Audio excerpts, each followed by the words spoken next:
News 18 India.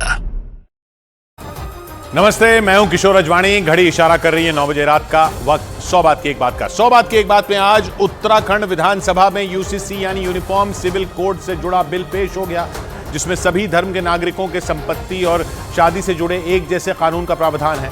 Madhya Pradesh के हरदा में एक पटाखा फैक्ट्री में भीषण आग लग गई, जिसमें 11 लोगों की जान चली गई, 200 से ज्यादा लोग जख्मी हो गए। लोकसभा चुनावों से ठीक पहले सूत्रों से आई खबर के मुताबिक आरएलडी चीफ जयंत चौधरी को बीजेपी ने एनडीए में शामिल होने का ऑफर दिया है, जो विपक्षी गठबंधन के लिए बड़ा झटका हो सकता है। और आम आदमी पार्टी के नेताओं पर हुई ईडी की छापेमारी के बाद आम आदमी पार्टी नेता आतिशी ने जांच एजेंसी पर सबूत मिटाने के आरोप लगाए और खबर आई कि ईडी उनके खिलाफ कानूनी कार्रवाई कर सकती है। ब्रेकिंग न्यूज आ रही है गठबंधन से जुड़ी। सूत्रों के मुताबिक विपक्षी गठबंधन को उत्तर प्रदेश में बड़ा झटका लग सकता है। सूत्रों से मिली खबर के मुताबिक यूपी में जयंत चौधरी बीजेपी के संपर्क में है। सूत्र यह भी बताते हैं कि उनकी पार्टी आरएलडी बहुत जल्द एनडीए का हिस्सा बन सकती है। खबर है कि जयंत चौधरी ने छपरौली में होने वाली अपनी सभा भी रद्द कर दी है। यतेंद्र हमारे साथ जुड़ रहे हैं। यतेंद्र, ये ऐसा साफ दिख रहा है कि वो शामिल हो सकते हैं, और शामिल होंगे तो शर्तें क्या होंगी? क्योंकि उन्होंने तो विपक्षी गठबंधन में भी बहुत सारी सीटें मांग ली थी, बीजेपी तो उतनी नहीं दे पाएगी। किशोर, बिल्कुल जो सूत्र इशारा कर रहे हैं, जो बता भी रहे हैं कि एक बड़ी अहम बैठक आरएलडी प्रमुख जयंत चौधरी की बीजेपी के वरिष्ठ केंद्रीय मंत्री के साथ हुई है, और इसी बैठक का नतीजा है कि जो छपरौली में 12 फरवरी को जो सभा होनी थी आरएलडी की, वो कैंसिल कर दी गई है। और सूत्र का ये भी दावा है कि बीजेपी की तरफ से प्रेशर है, यानी कि जो बीजेपी की तरफ से जो समझौते की बात कही गई है कि आरएलडी पूरी तरह से विलय कर ले और बीजेपी उनका सम्मान करेगी, उनके साथियों का सम्मान करेगी, और उसी हिसाब से उनको सीट शेयरिंग में उनको हिस्सेदारी दी जाएगी। हालांकि अभी आरएलडी कुछ सीटों पर डिमांड कर रही है कि जो सपा के साथ जो समझौता 7 सीटों का हुआ है, तो वो 7 सीटें उनको चाहिए और वो एनडीए में आने को तैयार है। हालांकि अभी और मीटिंग होनी है, एक और प्रमुख व्यक्ति इसमें मध्यस्थता करते हुए नजर आ रहे हैं, और बहुत ही जल्दी अगर सब कुछ ठीक रहता है तो बीजेपी नेतृत्व के साथ ये मीटिंग हो सकती है। हालांकि अभी भी मामला विलय पर फंसा हुआ है और बीजेपी चाहती है कि विलय हो जाए, वहीं आरएलडी चाहती है। तो बीजेपी चाह रही है कि आरएलडी पार्टी का विलय ही हो जाए बीजेपी में, और वो जयंत चौधरी वगैरह सारे नेता जो हैं वो बीजेपी के टिकट पर चुनाव लड़े।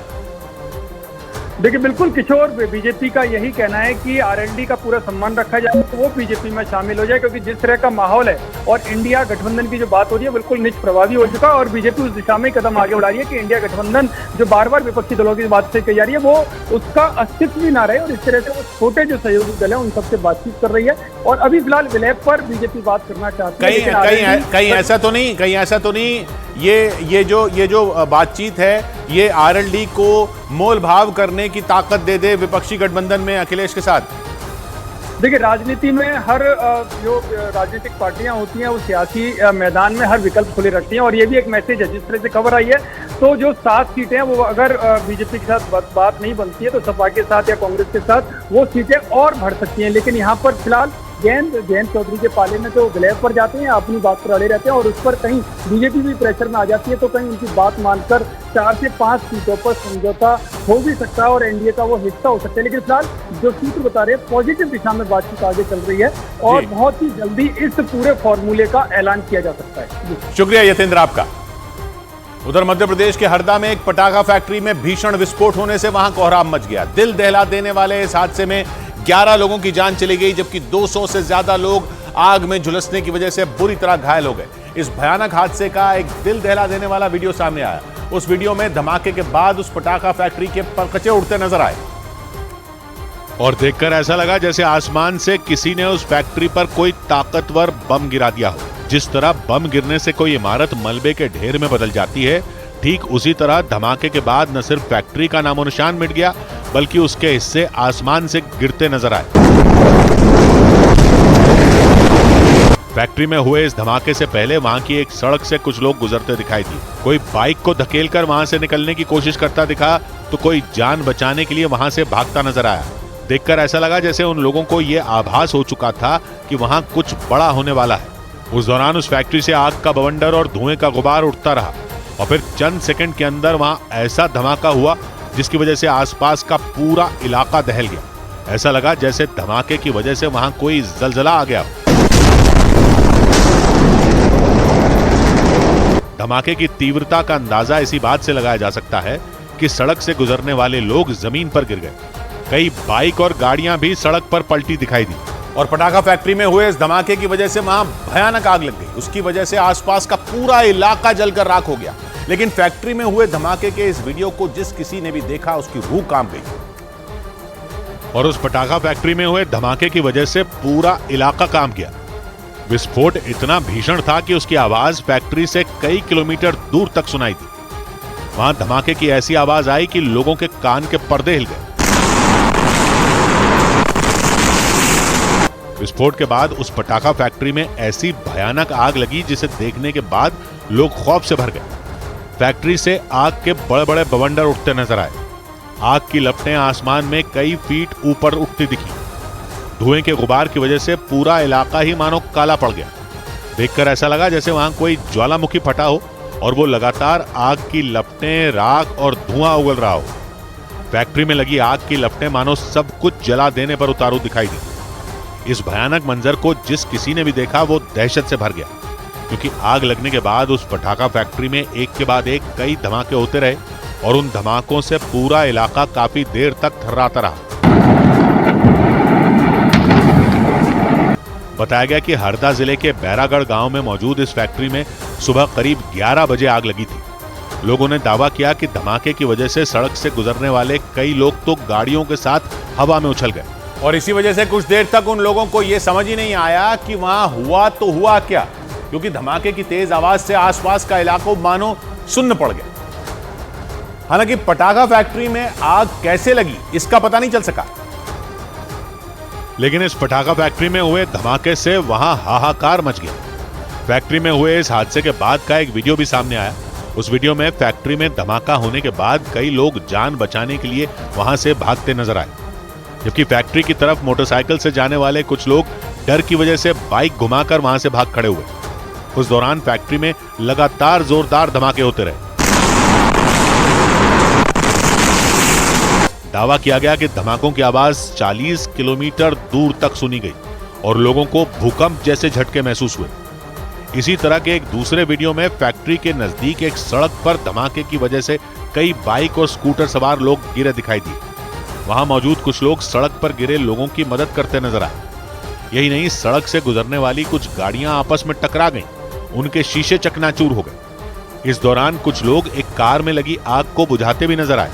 वहां से आए एक और वीडियो में फैक्ट्री के पास की एक सड़क पर कुछ शव भी पड़े दिखाई दिए, जबकि उसी सड़क से कुछ लोग बदहवास हालत में भागते नजर आए। बाद में इस हादसे में घायल लोगों को एम्बुलेंस से अस्पताल ले जाया गया।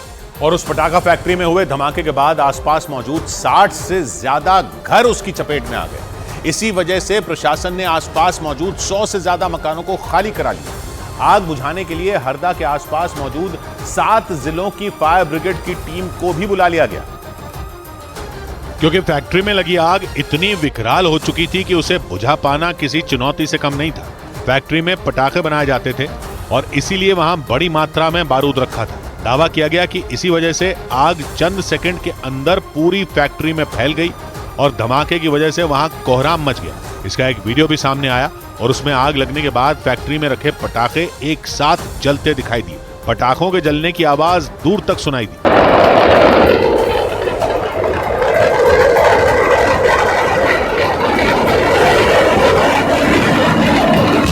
वहां से आए एक दूसरे वीडियो में फैक्ट्री में लगी आग तेजी से आसपास के इलाकों में फैलती नजर आई। लगातार हो रहे धमाकों की वजह से आग की लपटें फैक्ट्री के पास मौजूद 60 से ज्यादा घरों में फैल गईं। इससे कई मकान जलकर राख हो गए। मामले की गंभीरता को देखते हुए आसपास के 100 से ज्यादा घरों को खाली करा लिया गया। यही नहीं, उस पटाखा फैक्ट्री में लगी आग को बुझाने के लिए आसपास के 7 जिलों की फायर ब्रिगेड टीम को भी हरदा बुला लिया गया और इसी वजह से कुछ घंटों के अंदर पूरी पटाखा फैक्ट्री जलकर राख हो गई। और इस हादसे का पता चलते ही राज्य के मुख्यमंत्री मोहन यादव ने अपने सारे कार्यक्रम रद्द कर दिए। उन्होंने फौरन इमरजेंसी बैठक बुलाई और प्रशासन के बड़े अधिकारियों को जरूरी निर्देश दिए ताकि उस पटाखा फैक्ट्री में लगी आग को जल्द बुझाया जा सके। हादसे की खबर मिलते ही कई जिलों की फायर ब्रिगेड की टीम वहां पहुंचकर आग बुझाने में जुट गई। वहां से जो वीडियो सामने आया उसमें फायर ब्रिगेड के कई कर्मचारी पाइप से आग पर पानी की बौछार करते दिखाई दिए। कई घंटों की मेहनत के बाद आग को बुझाया जा सका, लेकिन तब तक पूरी फैक्ट्री राख हो गई। वहां सिर्फ मलबे का ढेर नजर आया। इस दौरान वहां खुदाई करने वाली कई मशीनें मलबा हटाने के काम में जुटी दिखाई दी, क्योंकि दावा यह किया गया कि हादसे के वक्त फैक्ट्री में बड़ी संख्या में लोग मौजूद थे। इसी वजह से रेस्क्यू टीम के लोग मशीनों की मदद से मलबे में दबे लोगों के शवों को ढूंढने में जुट गए। इस हादसे पर दुख जताते हुए मुख्यमंत्री मोहन यादव ने मरने वाले लोगों के घर वालों को हर मुमकिन मदद का भरोसा दिया। उनकी मृत्यु हुई है, उनको परिवार को लगभग 4 लाख रुपए प्रति परिवार उसमें देने की हमने घोषणा की है। बताया गया कि धमाका इतना भीषण था कि उसकी वजह से फैक्ट्री के 200 मीटर के दायरे में मौजूद मकानों और दुकानों का नामो निशान मिट गया। और इस भीषण धमाके के पीछे की वजह पटाखा फैक्ट्री में रखे बारूद को बताया गया। दावा किया गया कि उस फैक्ट्री के अंदर पटाखे बनाने के लिए 50 से 60 टन बारूद रखा हुआ था। और आग लगते ही फैक्ट्री में रखे बारूद में ऐसा धमाका हुआ जिसने कई लोगों की जिंदगी छीन ली। हादसे के बाद ये जो वीडियो सामने आया उनमें फैक्ट्री के आसपास का एक बड़ा इलाका पूरी तरह बर्बाद नजर आया। धमाके की ताकत इतनी ज्यादा थी कि उसके आगे कंक्रीट के मकान तक नहीं ठहर सके। आसपास खड़ी गाड़ियां जलकर राख हो गईं। दावा किया गया कि फैक्ट्री के अंदर पटाखे बनाने के लिए भारी मात्रा में बारूद रखा गया था और उसी वजह से वहां इतना भयानक हादसा हुआ। बताया जा रहा है कि करीब 50 से 60 टन बारूद इस फैक्ट्री में मौजूद था। इस भीषण हादसे के बाद एसडीआरएफ और एनडीआरएफ की कई टीमें रेस्क्यू ऑपरेशन में जुट गईं। दावा किया जा रहा है कि फैक्ट्री के मलबे में 50 से ज्यादा लोगों के शव दबे हो सकते हैं, जबकि इस घटना में सैकड़ों लोगों के घायल होने की भी खबर है। इसीलिए उन्हें हरदा समेत दूसरे जिलों के अस्पतालों में इलाज के लिए भर्ती करवाया गया। हादसे की भयावहता को देखते हुए वहां भोपाल समेत कई जिलों से डॉक्टरों की टीम मदद के लिए पहुंच गई। इधर उत्तर प्रदेश के आगरा में एक बारात निकालने के दौरान हुई लड़ाई की चर्चा पूरे शहर में शुरू हो गई, क्योंकि उस लड़ाई में बारातियों के साथ साथ दूल्हा भी कूद गया और वो भी उछलकर एक आदमी को मुक्का मारता दिखा। बताया गया कि ये मारपीट बारात निकालने के दौरान ट्रैफिक जैम लगने की वजह से हुई, क्योंकि तस्वीरों में लाल जैकेट वाला वो आदमी दूल्हे की बग्गी के पास खड़ा होकर शिकायत करता दिखा। इस दौरान बारातियों और दूल्हे के परिवार वालों ने उसे शांत कराने की कोशिश की, लेकिन उनके बीच काफी देर तक बहस जारी रही। ये सब देखकर बग्गी पर बैठा दूल्हा गुस्से से आग बबूला उठा। उसने पहले बग्गी के ऊपर से ही खड़े होकर लाल जैकेट वाले आदमी को चेतावनी दी। इसके बाद वो भी नीचे उतर गया। बारातियों के बीच घिरे उस आदमी पर दूल्हे ने कूदकर जोरदार मुक्का दे मारा। इसके बाद तो बारातियों ने भी उसके साथ मारपीट शुरू कर दी। बाराती उस आदमी को पीटते हुए दूसरी तरफ ले गए, जिसके बाद बारात आगे बढ़ गई। लेकिन जिस आदमी की पिटाई की गई उसने थाने में रिपोर्ट दर्ज करा दी। यही नहीं, उसने आरोप लगाया कि मारपीट के दौरान बारातियों ने उसके हीरे की अंगूठी भी छीन ली। उधर राजस्थान के दौसा में वन विभाग और पुलिस की टीम पर पथराव होने से हड़कंप मच गया। पुलिस के मुताबिक वन विभाग की जमीन पर एक बाउंड्री वॉल बनाई जा रही थी, लेकिन वहां रहने वाले कुछ लोगों ने इस काम को रोकने की कोशिश की। और फिर जब इस विवाद को सुलझाने के लिए पुलिस वहां पहुंची तो उनमें कुछ लोगों ने पुलिस वालों पर पत्थर बरसा दिए। इसके बाद तो उपद्रवियों ने एक के बाद एक पत्थर चलाने शुरू कर दिए, जिसका असर यह हुआ कि पुलिस और वन विभाग की टीम को पीछे हटने पर मजबूर होना पड़ा। लेकिन इसी बीच एक पत्थर वन विभाग के एक अधिकारी को लग गया।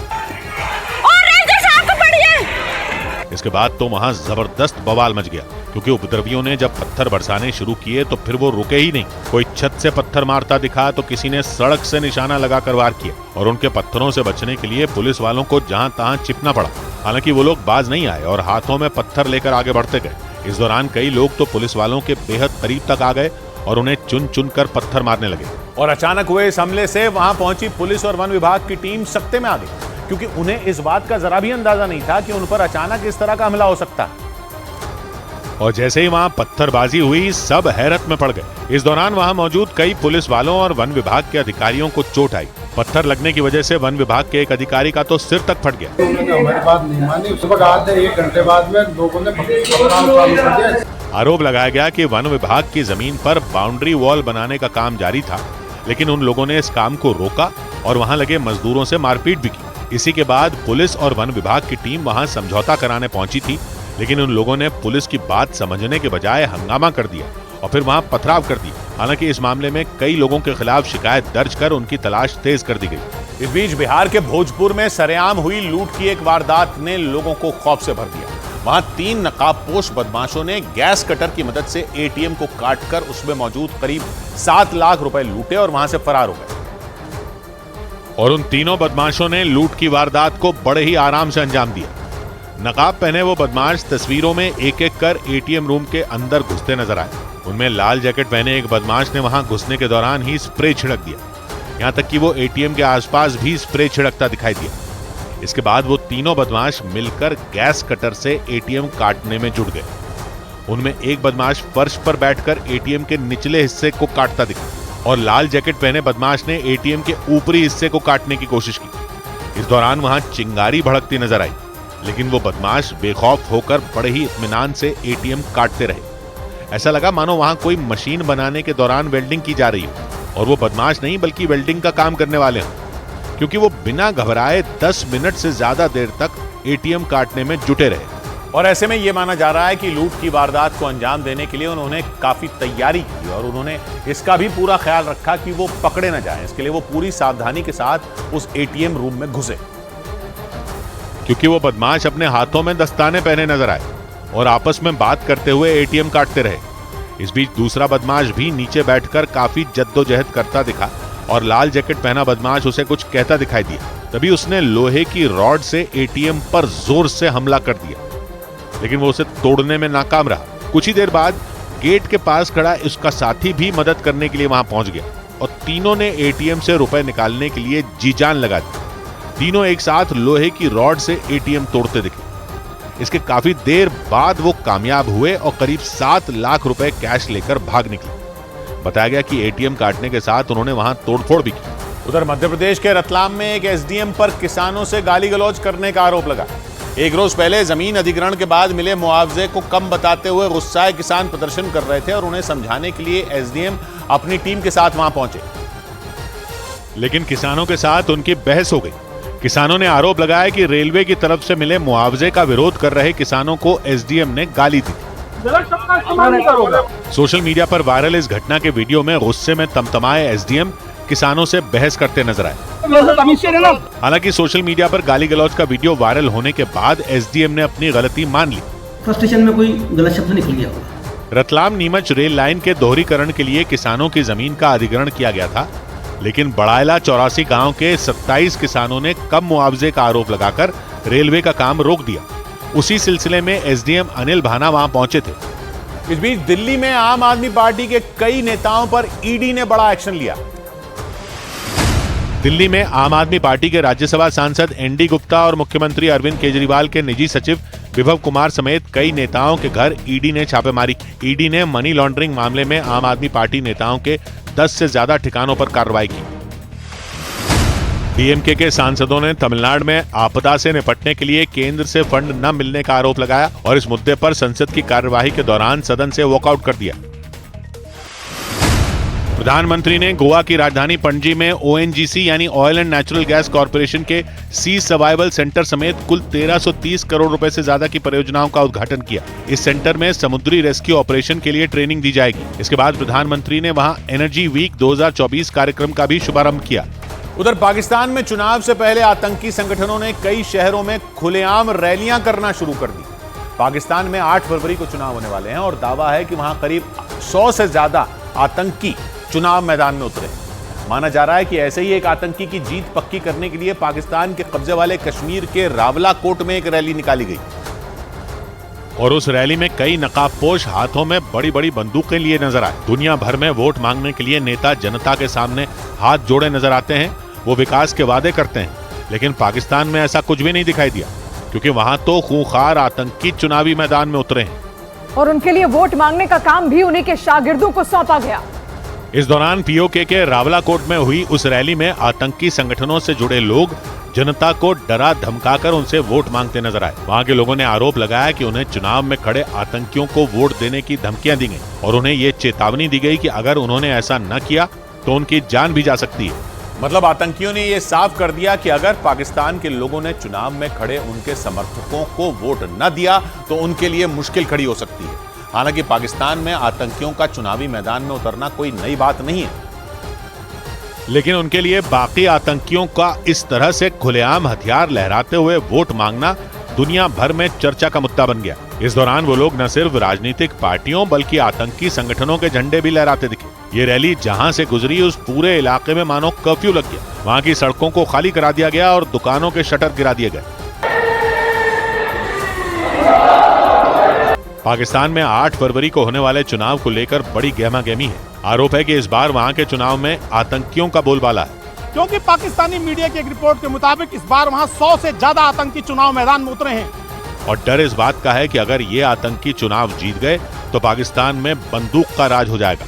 और उसके बाद पाकिस्तान की हालत क्या होगी इस बात का अंदाजा लगाना मुश्किल नहीं, बल्कि इसकी झलक तो अभी से दिखनी शुरू हो गई। वहां जिस तरह से आतंकियों ने रैली निकाली उसके बाद ये साफ हो गया कि वो किसी भी कीमत पर बस जीत चाहते हैं और इसके लिए वो किसी भी हद तक जाने के लिए तैयार है। लेकिन इस बीच पाकिस्तान में होने वाले चुनाव से पहले वहां के सेना प्रमुख अचानक सीमा के करीब पहुंच पाकिस्तानी फौज के ठिकानों पर वहां पर पहुंचे। इसके बाद ये आशंका जताई जाने लगी कि इस दौरे का मकसद भारत के खिलाफ किसी बड़े हमले को अंजाम देना हो सकता है, क्योंकि सूत्रों का दावा है कि आसिम मुनीर ने इस दौरान अपनी फौज को भारत के खिलाफ लड़ाई लड़ने के लिए तैयार रहने के संकेत दे दिए।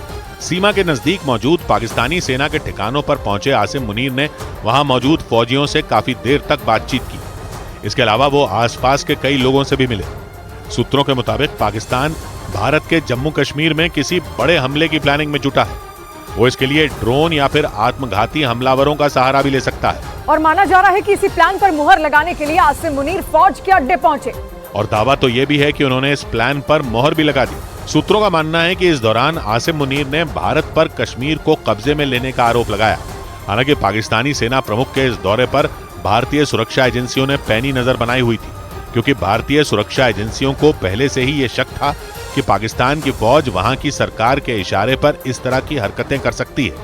इसलिए भारतीय सुरक्षा बल और सेना को इसके लिए पहले ही आगाह कर दिया गया था। इस बीच पाकिस्तान के मीरपुर खास में कुछ हमलावरों ने बिलावल भुट्टो की पार्टी पीपीपी यानी पाकिस्तान पीपल्स पार्टी के एक उम्मीदवार को गोलियों से चलनी कर दिया। पुलिस के मुताबिक जुल्फिकार शाह नाम के उस नेता की कार पर बेतहाशा गोलियां बरसाई गई। और इस हमले में पीपीपी यानी पाकिस्तान पीपल्स पार्टी के उम्मीदवार जुल्फिकार शाह बुरी तरह जख्मी हो गए। पुलिस के मुताबिक उन हमलावरों ने जुल्फिकार शाह की कार पर निशाना लगाकर 6-7 गोलियां मारी। इनमें एक गोली उनके कंधे में लगी और वो खूनाखून हो गए। और वहां मची भगदड़ का फायदा उठाकर वो हमलावर वहां से भाग निकले। लेकिन जुल्फिकार शाह गोली लगने से बुरी तरह घायल हो गए। हालांकि बिलावल भुट्टो की पार्टी पीपीपी पर यह कोई पहला हमला नहीं है, बल्कि पिछले महीने बलूचिस्तान के क्वेटा में भी पीपीपी के एक दफ्तर को निशाना बनाया गया था। वहां हमलावरों ने ग्रेनेड से धमाका कर उस दफ्तर में मौजूद 3 लोगों को बुरी तरह जख्मी कर दिया था। और अब मीरपुर खास से पीपीपी के उम्मीदवार जुल्फिकार शाह पर गोलियां बरसाएंगे। हालांकि गनीमत यह रही कि इस हमले में उनकी जान बच गई।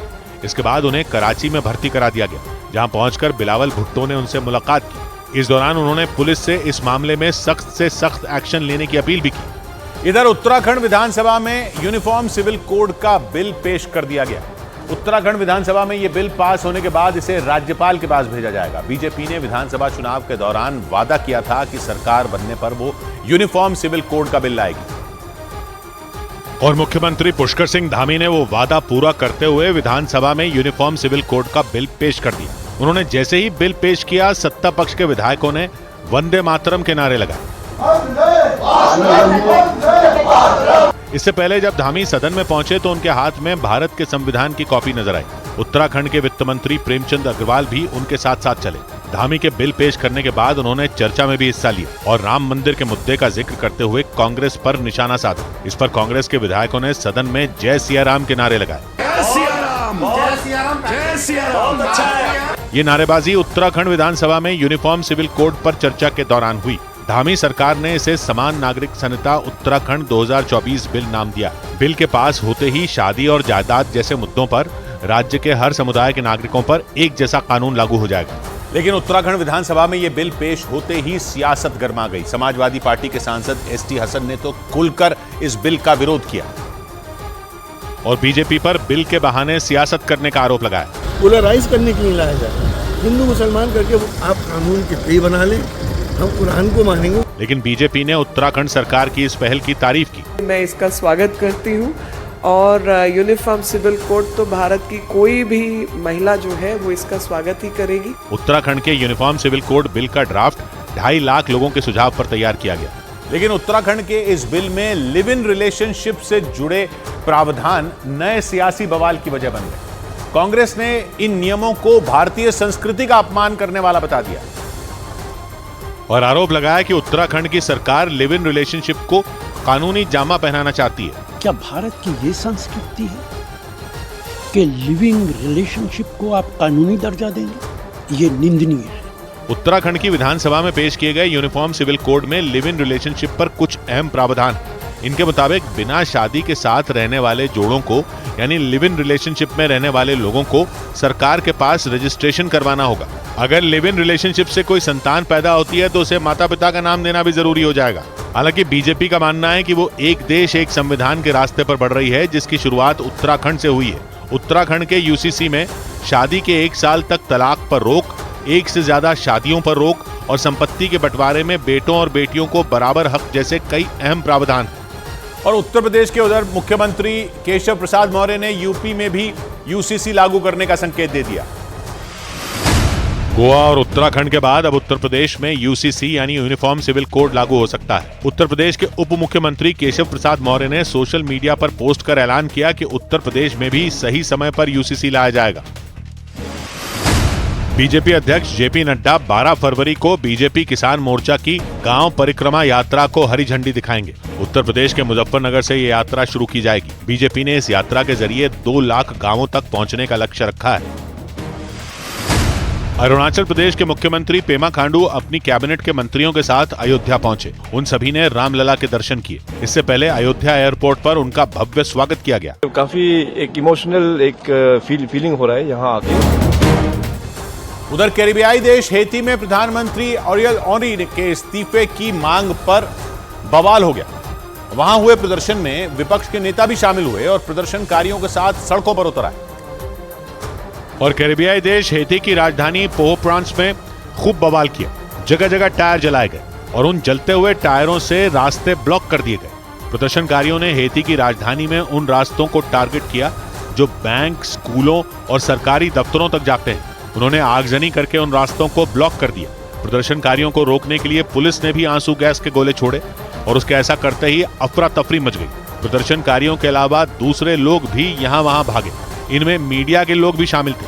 हेती में इस सारा बवाल वहां के प्रधानमंत्री अरियल ऑनरी के इस्तीफे की मांग पर हुआ। प्रदर्शन में विपक्षी नेता भी शामिल हुए और ऐलान किया कि हेती के प्रधानमंत्री अरियल ऑनरी के इस्तीफे तक वहां ऐसे ही प्रदर्शन होते रहेंगे। अरियल ऑनरी ने 2021 में हेती के प्रधानमंत्री का पद संभाला था। उन्हें यह जिम्मेदारी हेती के तब के राष्ट्रपति की हत्या के बाद मिली थी। लेकिन करीब 3 साल बाद उनके इस्तीफे की मांग पर हेती का एक बड़ा हिस्सा जल उठा। इतना जबरदस्त प्रदर्शन हुआ कि पुलिस के हाथ से बात निकलती दिखी। हेती की राजधानी में प्रदर्शनकारी प्रधानमंत्री कार्यालय के आसपास इकट्ठा हुए। उन्हें तितर बितर करने के लिए पुलिस भी सामने आई, लेकिन प्रदर्शन उग्र होता गया क्योंकि प्रदर्शनकारी हेती के प्रधानमंत्री के इस्तीफे की मांग पर अड़े रहे और हेती में राजनीतिक संकट गहरा गया। हिंसा बढ़ने पर संयुक्त राष्ट्र ने भी चिंता जताई और अनुमान लगाया कि हेती में हो रहे प्रदर्शनों की वजह से 3 लाख लोग प्रभावित हुए। इधर झारखंड के पूर्व मुख्यमंत्री हेमंत सोरेन के आरोपों पर बीजेपी ने वीडियो जारी कर जवाब दिया। बीजेपी की तरफ से जारी की गए वीडियो में संतोष मुंडा नाम के एक शख्स कैमरे पर यह दावा करते दिखे कि बीते 17 साल से वो हेमंत सोरेन की जमीन की रखवाली कर रहा। मतलब हेमंत सोरेन के 1 रोज पहले झारखंड की विधानसभा में किए गए दावे की हवा निकालने के लिए बीजेपी ने इस वीडियो का सहारा लिया। हाँ, ये जमीन किनका है? हेमंत सोरेन का। और कितना दिन से रह रहे हैं? 17 साल। बीजेपी ने इस वीडियो के जरिए दावा किया कि हेमंत सोरेन ने किसी दूसरे के नाम पर बरियातू में करीब 8.5 एकड़ जमीन लेकर अपनी काली कमाई को छिपाया। 1 रोज पहले फ्लोर टेस्ट के दौरान विधानसभा में हेमंत सोरेन ने दावा किया था कि उनके खिलाफ जांच एजेंसियां अगर एक भी सबूत दे देंगी तो वो राजनीति छोड़ देंगे। 8.5 एकड़ का जमीन हेमंत सोरेन के नाम पर है। अगर होगा मैं उस दिन से राजनीति से छुपा दूंगा। जमीन घोटाला मामले में मनी लॉन्ड्रिंग के आरोपों में घिरे हेमंत सोरेन पर ईडी ने शिकंजा कसा है। 31 जनवरी को पूछताछ के बाद उन्हें गिरफ्तार कर लिया गया था, लेकिन वो लगातार ये आरोप लगाते रहे कि बीजेपी ने साजिश के तहत उन्हें जेल भिजवाया। इस बीच 12 फरवरी को बिहार विधानसभा में फ्लोर टेस्ट से पहले जीतन राम मांझी ने नीतीश सरकार पर दबाव बढ़ा दिया। उन्होंने इशारों में मंत्रिमंडल में एक और पद की मांग कर डाली। नीतीश मंत्रिमंडल में मांझी के बेटे को जगह मिली है, लेकिन जीतन राम मांझी ने इशारों में एक और मंत्री पद की मांग दोहरा दी। हम अपना घर है, हमारा मुखिया है, हमको अगर 2 रोटी से पेट नहीं भरता तो 3 रोटी मांगेंगे ही। मांझी के बयान पर मची हलचल के बीच आरजेडी ने भी सियासी उठापटक का संकेत दे डाला। अभी तो खेल शुरू हुआ है, खेल बाकी है। बिहार विधानसभा में 12 फरवरी को फ्लोर टेस्ट होगा। इधर उद्धव ठाकरे ने प्रधानमंत्री की तारीफ कर सियासी अटकलों को हवा दे दी। महाराष्ट्र के पूर्व मुख्यमंत्री उद्धव ठाकरे ने प्रधानमंत्री नरेंद्र मोदी की तारीफ कर विपक्षी गठबंधन की धड़कनें बढ़ा दी। उद्धव ठाकरे ने साफ किया कि उन्होंने कभी भी बीजेपी से दूरी बनाने के बारे में नहीं सोचा था। मोदीजी, आम्ही तुमचे शत्रू नव्हतोच, आजही शत्रू नाहीच, आम्ही तुमच्या सोबत होतो। संसद का बजट सत्र एक दिन के लिए बढ़ा दिया गया, यानी लोकसभा और राज्यसभा दोनों सदनों में शनिवार को भी कार्रवाई होगी। बजट सत्र पहले 31 जनवरी से 9 फरवरी तक ही रखा गया था।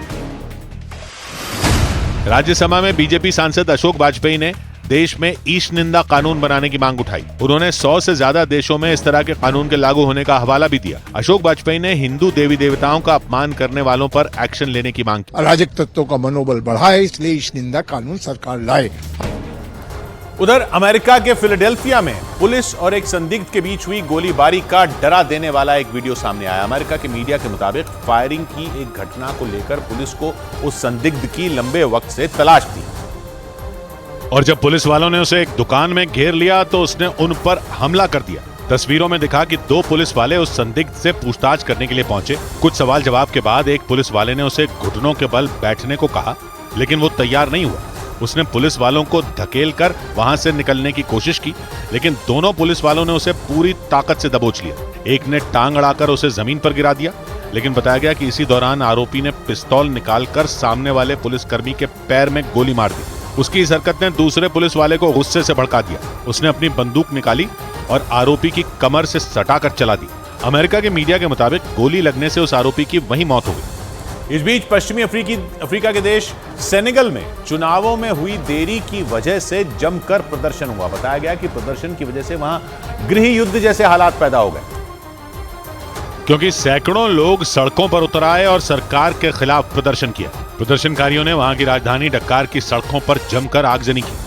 वहां से आई तस्वीरों में प्रदर्शनकारी नारेबाजी करते हुए सड़क पर दौड़ते दिखाई दिए। उन्होंने वहां की अलग अलग सड़कों पर टायर रखकर जलाए, जिसकी वजह से चारों तरफ आग की लपटें और काला धुआं उठता नजर आया। आरोप है कि उग्र प्रदर्शनकारियों ने कई जगह तोड़फोड़ भी की। इसकी वजह से कई रास्तों पर बड़े बड़े पत्थर पड़े दिखाई दिए। ऐसे में हालात बिगड़ते देख भारी पुलिस फोर्स की तैनाती कर दी गई। बताया गया कि वहां 25 फरवरी को राष्ट्रपति चुनाव होने वाले थे, लेकिन उम्मीदवारों की लिस्ट पर जारी विवाद की वजह से चुनाव टाल दिए गए और इसके लिए कोई नई तारीख भी तय नहीं की गई। इसी बात पर वहां पर बवाल हो गया और लोग सड़कों पर उतर आए, क्योंकि ऐसा पहली बार हुआ जब वहां राष्ट्रपति चुनावों में देरी हुई, और यही वजह रही कि सैकड़ों लोग सड़कों पर उतर आए और जोरदार प्रदर्शन करने लगे। लेकिन यह प्रदर्शन उस वक्त उग्र हो गया जब पुलिस और प्रदर्शनकारी आमने सामने आ गए। इसके बाद पुलिस ने उन प्रदर्शनकारियों पर आंसू गैस के गोले दाग दिए। इसकी वजह से चारों तरफ धुआं फैल गया।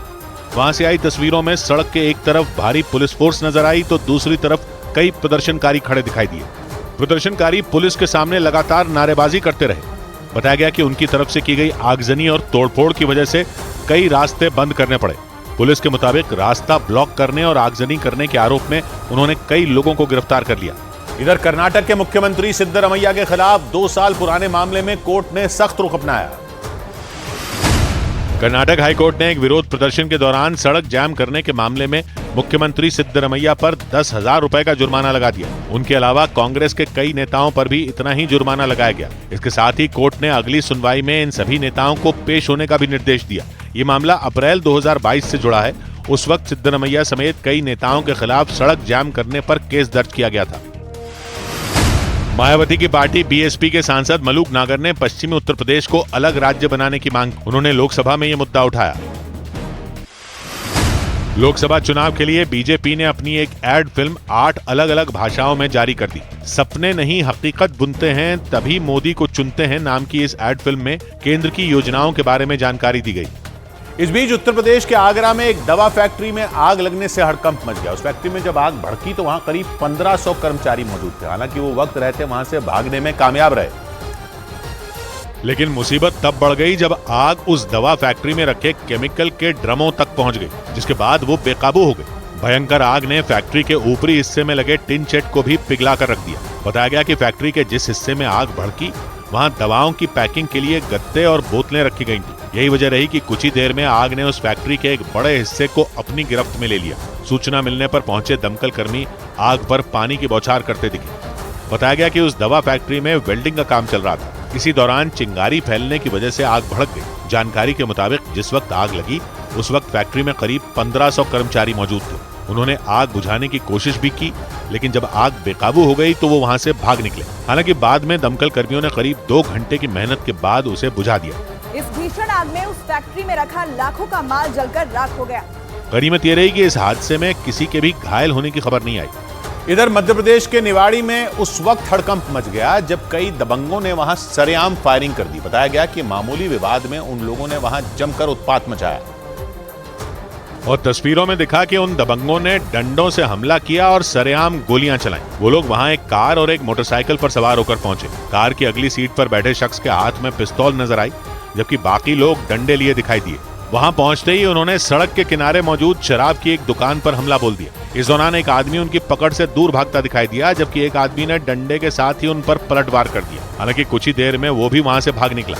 दबंगों ने हवा में जमकर गोलियां चलाईं और उस दुकान पर डंडों से वार किया। इसके बाद वो भी वहां से फरार हो गए। बताया गया कि हमलावर मध्य प्रदेश के निवाड़ी जिले से लगने वाले उत्तर प्रदेश के झांसी जिले से आए थे और उनका शराब पीने को लेकर कुछ लोगों से विवाद हुआ, जिसके बाद उन्होंने वहां हमला कर दिया। इस बीच उत्तर प्रदेश के आगरा से रोंगटे खड़े कर देने वाला एक मामला सामने आया। वहां एक इलेक्ट्रिक स्कूटर में बैटरी लगाते वक्त तेज धमाका हो गया। इससे कुछ ही देर में उस स्कूटर में भीषण आग लग गई और ऐसा लगा मानो उस इलेक्ट्रिक स्कूटर में किसी ने विस्फोटक लगा दिए हों, क्योंकि एक साथ उसमें कई जोरदार धमाके होते नजर आए। उसे पटाखों की तरह तेज आग के साथ चिंगारी भड़कती दिखाई दी और काले धुएं की वजह से वहां एकदम अंधेरा छा गया। लेकिन तभी अचानक आग की धधकती लपटें उठती दिखी।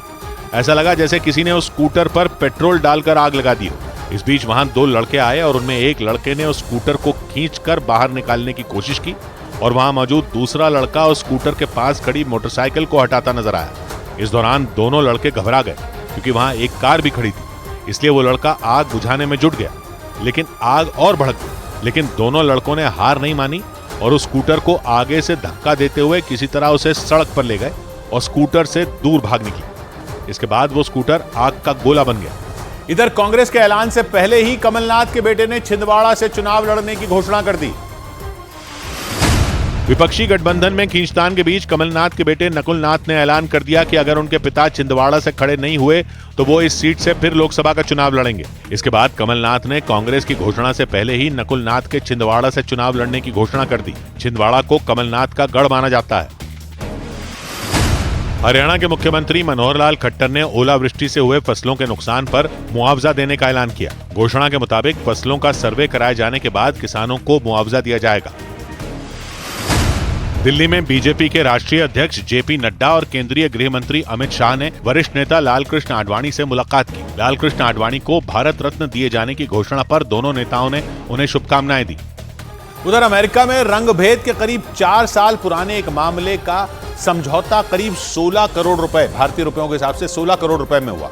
इस मामले में एक अश्वेत परिवार को सिर्फ इसलिए टॉर्चर किया गया था क्योंकि ट्रैफिक पुलिस को शक था कि यह परिवार चोरी की गाड़ी में घूम रहा था। पुलिस के उस अश्वेत परिवार को टॉर्चर करने का एक वीडियो भी वायरल हुआ था और इस वीडियो की वजह से अमेरिका की ट्रैफिक पुलिस की खूब आलोचना भी हुई थी। इस मामले में करीब 4 साल बाद समझौता होते ही एक बार फिर यह वीडियो चर्चा में आ गया, क्योंकि वीडियो में 2 अश्वेत महिलाओं समेत 3 बच्चे पेट के बल सड़क पर लेटे नजर आए थे। इनमें एक 6 साल की बच्ची भी थी।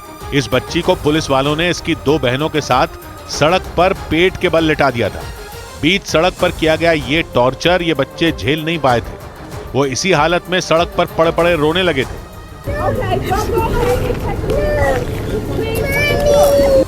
रोते बिलखते इन बच्चों को देखकर भी ट्रैफिक पुलिस को दया नहीं आई थी। उन्होंने इन लोगों को तब तक नहीं जाने दिया था जब तक जांच पूरी नहीं हुई। डरे सहमे बच्चे यूं ही सड़क पर पड़े थे।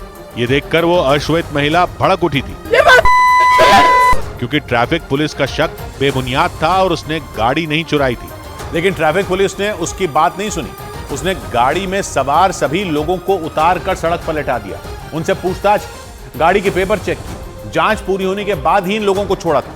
हालांकि इसके बाद पीड़ित महिला ने अदालत का दरवाजा खटखटाया था और आरोप लगाया कि उससे, उसकी बहन से और बच्चों से अश्वेत होने की वजह से बदसलूकी की गई। No type of traffic stop with a Caucasian family ever in life.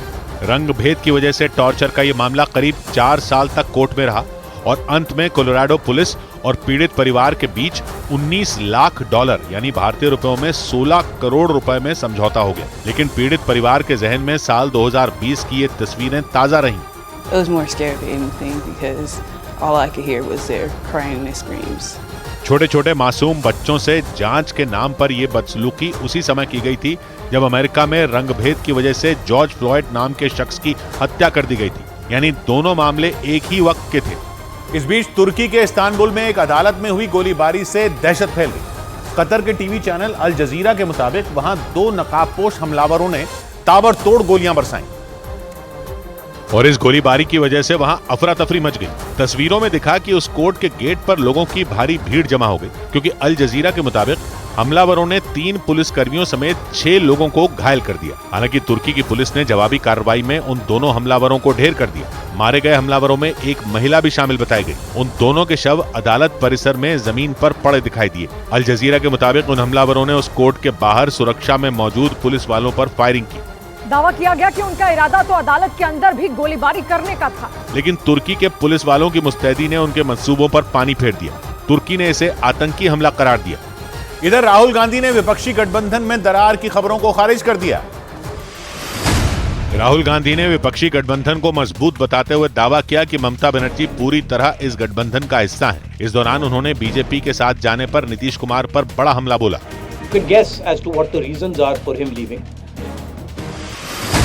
Congress अध्यक्ष मल्लिकार्जुन खड़गे ने समाजवादी पार्टी के अध्यक्ष अखिलेश यादव को भारत जोड़ो न्याय यात्रा में शामिल होने का निमंत्रण दिया।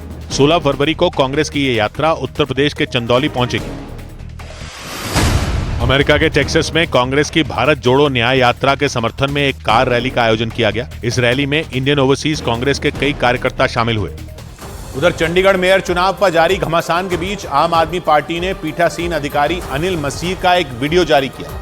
आम आदमी पार्टी ने आरोप लगाया कि उस वीडियो में अनिल मसीह बैलेट पेपर से छेड़छाड़ करते दिखाई दिए और इसी वीडियो को एक रोज पहले यानी 5 फरवरी को आम आदमी पार्टी ने सुप्रीम कोर्ट में पेश किया था। इसे देखने के बाद सुप्रीम कोर्ट ने चुनाव अधिकारी अनिल मसीह को कड़ी फटकार लगाई थी। आम आदमी पार्टी ने जो वीडियो जारी किया उसमें अनिल मसीह बैलेट पेपर पर कुछ लिखने के बाद सीसीटीवी कैमरे की ओर देखते नजर आए। ये वीडियो 30 जनवरी का बताया गया क्योंकि उसी दिन चंडीगढ़ में मेयर पद का चुनाव हुआ था। आम आदमी पार्टी का दावा है कि ये वीडियो वोटों की गिनती के वक्त का है। इस वीडियो में अनिल मसीह बैलेट पेपर पर कुछ लिखते और उस पर साइन करते दिखाई दिए। इसके बाद वो उस बैलेट पेपर को ट्रे में रखने से पहले कुछ देर के लिए रुक गए। बाद में उन्होंने उसे नीचे रखा, लेकिन उस पर लिखने से पहले वो वहां लगे सीसीटीवी कैमरे को देखते दिखाई दिए। हालांकि इसके बाद भी वो रुके नहीं, बल्कि बैलेट पर कुछ लिखने के बाद उन्होंने उसे भी दूसरे बैलेट पेपरों के साथ रख दिया।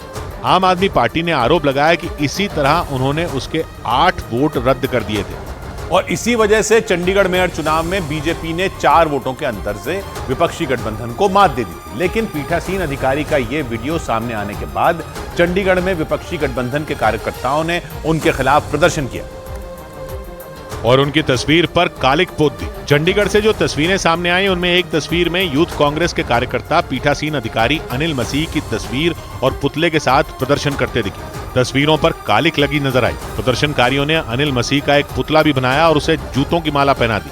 बाद में कांग्रेस का एक समर्थक जूते से उस पुतले को मारता भी दिखाई दिया।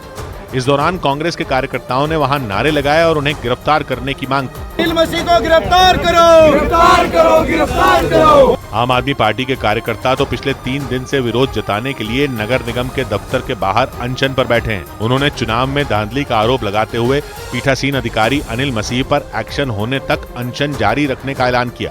खबर यह भी है कि आम आदमी पार्टी के कार्यकर्ता नगर निगम के ऑफिस के बाहर विरोध में अपने सिर तक मुंडवाएंगे। इधर राजस्थान के सीकर से आई एक खबर ने लोगों को चौंका दिया। वहां रिपेयरिंग के दौरान एक मोबाइल फोन में अचानक धमाका हो गया और इसके कुछ ही देर बाद तेज आग भड़क गई और वो मोबाइल फोन आग के गोले में तब्दील हो गया। उसे आग की लपटें ऊपर की ओर उठती नजर आई। इस दौरान रिपेयरिंग करने वाले आदमी की तो सांसें थम गई। वो समझ नहीं पाया कि अचानक हुआ क्या, क्योंकि कुछ देर पहले तक वो बड़े ही आराम से उस मोबाइल फोन को रिपेयर कर रहा था, लेकिन इस बीच उसके चेहरे के ठीक सामने उसमें ब्लास्ट हो गया और धमाके के दौरान तेज आवाज भी सुनाई दी और मोबाइल फोन से उठ रही आग की लपटों को देखकर वो घबरा गया, लेकिन उसने हिम्मत दिखाई और जलते हुए फोन को टेबल से नीचे गिरा दिया। इसके बाद भी मोबाइल फोन में लगी आग धधकती रही। फिर उसने लात मारकर आग बुझाने की कोशिश की। कुछ देर तक वो उस पर लात मारता रहा। इसके बाद ही आग बुझाई जा सकी। बताया गया कि फोन की बैटरी फटने की वजह से उसमें ब्लास्ट हुआ। हालांकि गनीमत यह रही कि वो आदमी धमाके में जख्मी नहीं हुआ। इस बीच ज्ञानवापी मामले में एक और सर्वे कराने की मांग पर मुस्लिम पक्ष ने आपत्ति जता दी। ज्ञानवापी परिसर में बंद तहखानों के सर्वे कराने की मांग पर वाराणसी कोर्ट में सुनवाई टल गई। अदालत में इस मामले पर 15 फरवरी को अगली सुनवाई होगी। इस याचिका के जरिए परिसर में 2 और बंद तहखानों के ASI सर्वे कराने की मांग की गई। हालांकि मुस्लिम पक्ष ने कोर्ट में इस पर आपत्ति जताई। दिल्ली की 30 हजारी कोर्ट ने आतंकी संगठन लश्कर-ए-तैयबा के आतंकी बताए जाने वाले रियाज अहमद को ट्रांजिट रिमांड पर जम्मू कश्मीर भेज दिया। उन्हें 2 दिन पहले नई दिल्ली रेलवे स्टेशन से गिरफ्तार किया गया था। रियाज अहमद रिटायर्ड फौजी हैं और उन पर सीमा पार से आने वाले हथियारों और गोला बारूद को रिसीव करने का आरोप है। श्रीलंका की नौसेना ने पकड़े गए 12 भारतीय मछुआरों को रिहा कर दिया। रिहा हुए सभी मछुआरे गलती से श्रीलंका की सीमा में चले गए थे। उधर दक्षिण अमेरिकी देश चिली के जंगलों में लगी आग से 3 लाख लोगों की जान पर संकट मंडराने लगा। चिली के जंगलों में लगी आग से 100 से ज्यादा लोगों की मौत हो चुकी है और आशंका जताई गई कि यह आंकड़ा बढ़ भी सकता है, क्योंकि दक्षिण अमेरिकी देश चिली के जंगलों में लगी आग बेकाबू हो गई। ऐसा हाहाकार मचा कि 100 से ज्यादा लोगों की जान चली गई। चिली में यह आग वहां के विना देल मार शहर के आसपास लगी। वहां के अलग अलग इलाकों में पिछले हफ्ते आग लगी थी और धीरे धीरे यह आग भयानक होती चली गई। एक घर में तो ऐसी आग लगी कि काली रात में आसमान लाल दिखने लगा। ऊंची लपटें दूर से ही नजर आई। विना देल मार में सड़क से गुजरने पर दोनों तरफ से धुआं उठता दिखा। काले धुएं ने सफेद आसमान को ढक दिया। खतरनाक आग को बुझाने के लिए प्रशासन ने जमीन आसमान एक कर दिया। हेलीकॉप्टर ने आसमान से पानी और केमिकल की बौछार की तो वहीं जमीन से फायर ब्रिगेड ने। लेकिन चिली के जंगलों में लगी आग पर काबू पाना मुश्किल नजर आया, क्योंकि छोटे से इलाके में लगी आग हजारों हेक्टेयर में फैल गई। इससे हजारों मकान झुलस गए और लोगों के घर उजड़ गए। पिछले कुछ दिनों में वहां बेघर होने वालों का आंकड़ा 1000 के पार चला गया और चिली के विना देल मार और उसके आसपास रहने वाले करीब 3 लाख लोगों की जिंदगी पर संकट मंडराने लगा, क्योंकि चिली के जंगलों में लगी आग दिनों दिन बढ़ती जा रही है। अनुमान लगाया गया कि यह आग 11,000 हेक्टेयर में फैल गई। इससे केवल विना देल मार ही नहीं बल्कि उसके आसपास के शहरों में भागम भाग मच गई। ड्रोन से ली गई इन तस्वीरों में वहां हुई तबाही नजर आई। इन तस्वीरों में आग की वजह से झुलसे घर नजर आए। लोगों के पलायन की भी तस्वीरें आई। लोगों ने चिली की इस आग की तुलना परमाणु बम के धमाके से की। हालात बिगड़ते देख चिली में आपातकाल लगा दिया गया। 2 दिन के राष्ट्रीय शोक की भी घोषणा कर दी गई। इधर भारत और म्यांमार की सीमाओं पर सुरक्षा बढ़ाने के लिए केंद्र सरकार ने बड़ा फैसला लिया। भारत और म्यांमार के बीच 1643 किलोमीटर की सीमा पर बाड़ लगाई जाएगी। केंद्रीय गृह मंत्री अमित शाह ने इसकी जानकारी दी। भारत के 4 राज्यों अरुणाचल प्रदेश, नागालैंड, मणिपुर और मिजोरम की सीमाएं म्यांमार से लगती हैं। ईडी ने बिहार विधान परिषद के सदस्य राधाचरण शाह की 26 करोड़ से ज्यादा की संपत्ति जब्त कर ली। ये कार्रवाई अवैध खनन और मनी लॉन्ड्रिंग से जुड़े मामले में की गई। जांच एजेंसी ने उन्हें पिछले साल 13 सितंबर को गिरफ्तार किया था। शिमला में जमीन खिसकने की वजह से 2 मजदूरों की दर्दनाक मौत हो गई। बताया गया कि मरने वाले दोनों मजदूर बिहार के रहने वाले थे, जबकि 5 लोगों ने इस हादसे में भागकर अपनी जान बचाई।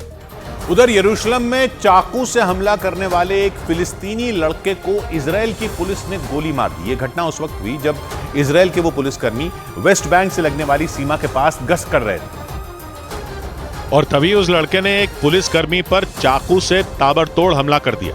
तस्वीरों में दिखा कि एक रास्ते को पार करके वो उस पुलिस वाले के पास पहुंचा।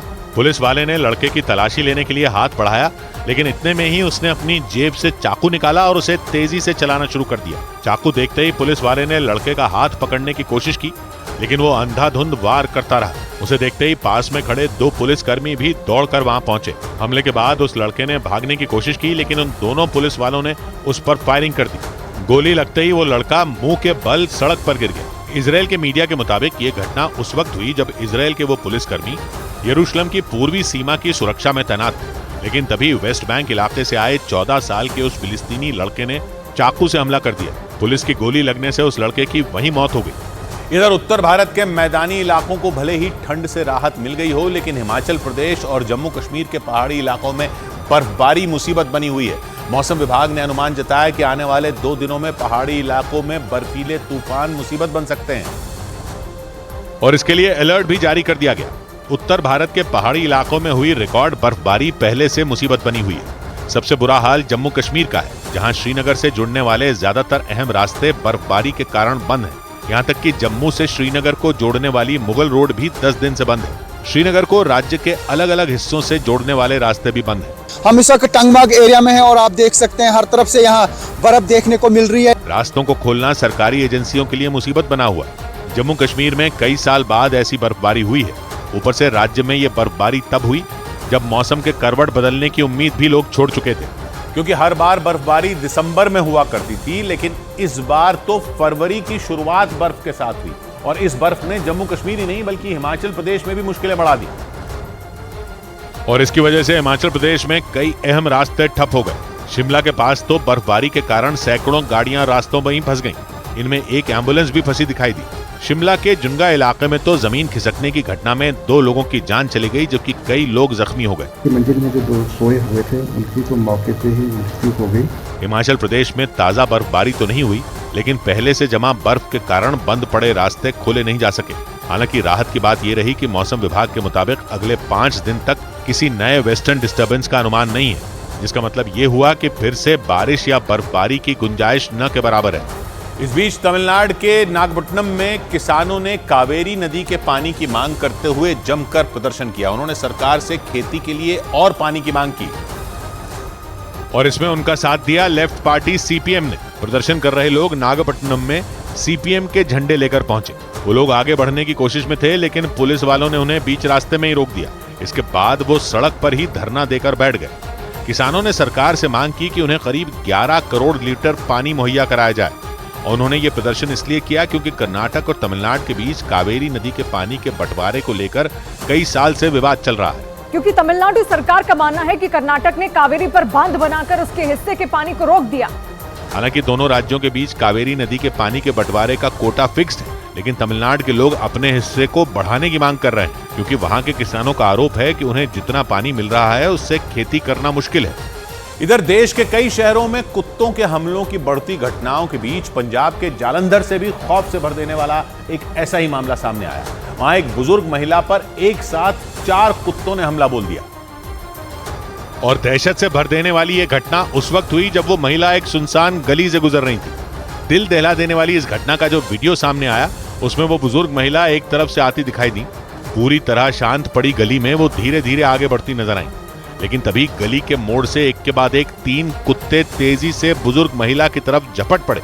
अचानक हुए इस हमले से वो महिला बुरी तरह घबरा गई और उन कुत्तों से बचने की कोशिश में सड़क पर ही गिर गई। तभी वहां एक और कुत्ता पहुंचा और उसने भी बुजुर्ग महिला पर हमला बोल दिया। इसके बाद जो हुआ, ब्रेक के बाद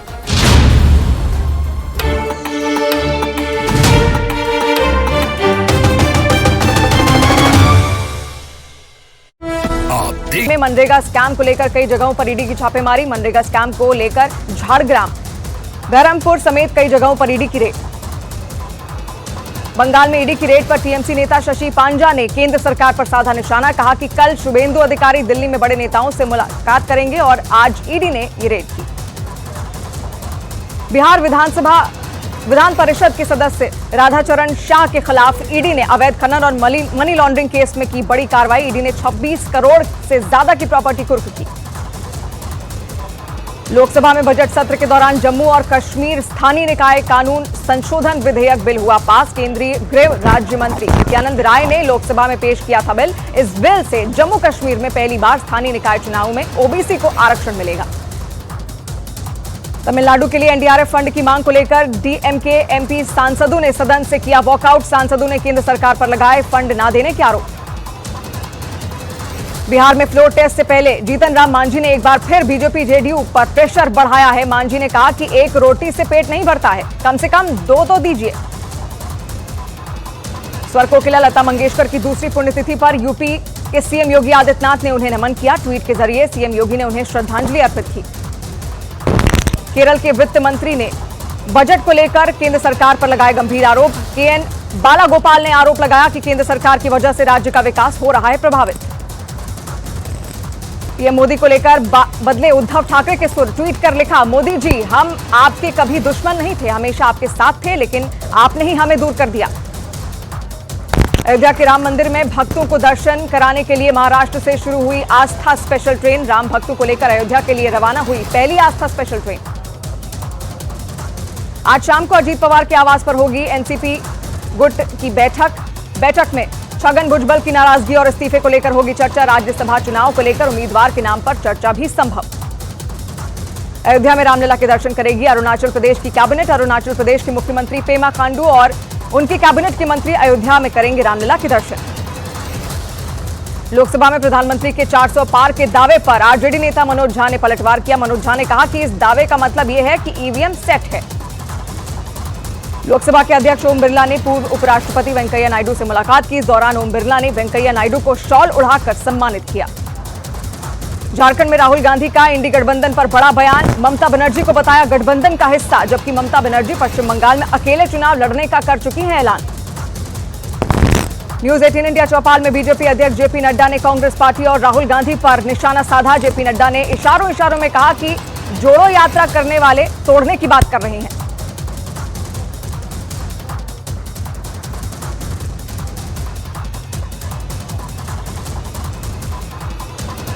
ज्ञानवापी परिसर में बंद तहखाने की एएसआई सर्वे कराने की मांग पर वाराणसी जिला कोर्ट में हुई सुनवाई। मुस्लिम पक्ष ने जताया ऐतराज। 15 फरवरी को होगी अगली सुनवाई। कोर्ट से तहखानों की सर्वे की मांग करने वाली राखी सिंह के वकील के मुताबिक एएसआई ने बताया ज्ञानवापी में 12 तहखाने हैं जिनका सर्वे नहीं हुआ है।